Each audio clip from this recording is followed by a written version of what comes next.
Professor Mark Messina is an adjunct associate professor in the Department of Nutrition, School of Public Health, Loma Linda University, president of Nutrition Matters, Inc., and executive director of the Soy Nutrition Institute.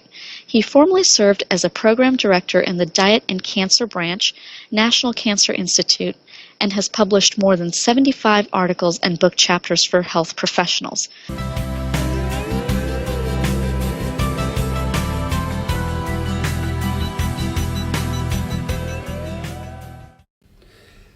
Beginning in 2009, we've seen a series of epidemiologic studies published that have addressed the question of the safety and potential benefit of post-diagnosis soy intake on the prognosis of breast cancer patients.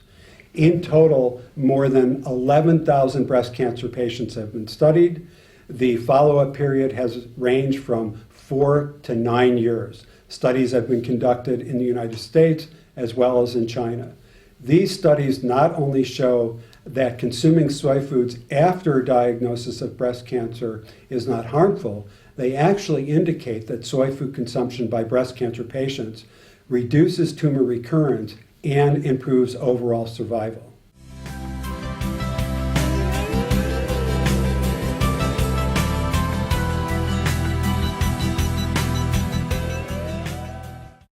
In 2012, both the American Cancer Society and the American Institute for Cancer Research issued position statements in which they found and concluded that breast cancer patients can safely consume soy foods.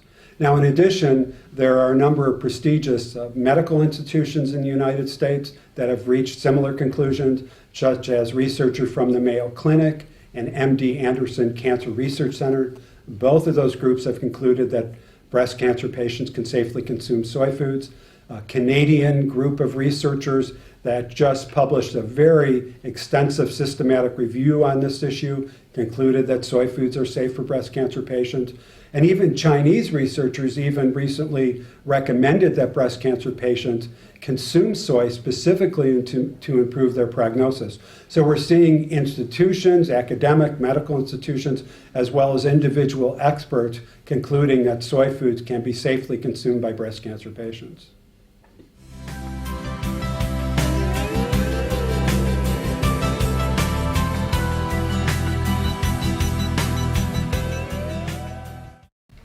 Somewhat surprisingly, the epidemiologic data indicate that the consumption of soy food is equally beneficial in ER positive and ER negative breast cancer patients.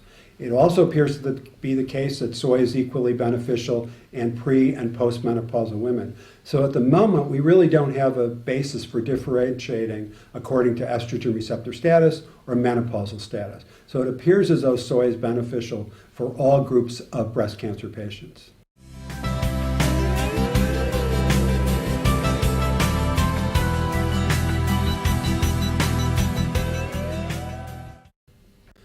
No food should play too large of a role in the diet.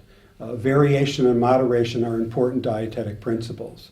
So I recommend that both breast cancer patients and healthy women consume anywhere from 2 to 4 servings of soy foods per day. That still represents a modest amount of soy, and it's the amount of soy consumed in Japan and in Chinese cities such as Shanghai. For most Westerners who are not used to consuming soy, I think a good initial target is 2 servings per day. No more than 4, simply because we don't want to place too much emphasis on any single food.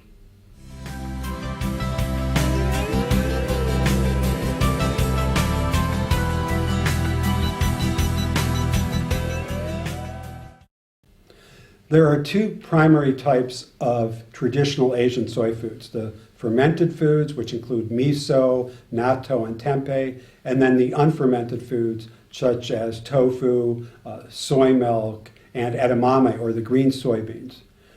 I think it's important to focus on the whole soy foods in particular, more so than the processed soy foods. Just like nutritionists would recommend an apple over apple juice, you want to consume as much as possible the food in its original or natural state. So I think it's important to emphasize whole soy foods. That's soy milk made from the whole soybean, green soybeans, edamame. Tofu is minimally processed. So stick to the whole soy food. Some processed soy foods are fine to incorporate in the diet, but the emphasis should be on whole soy foods, just like whole plant foods should be the emphasis of the diet overall.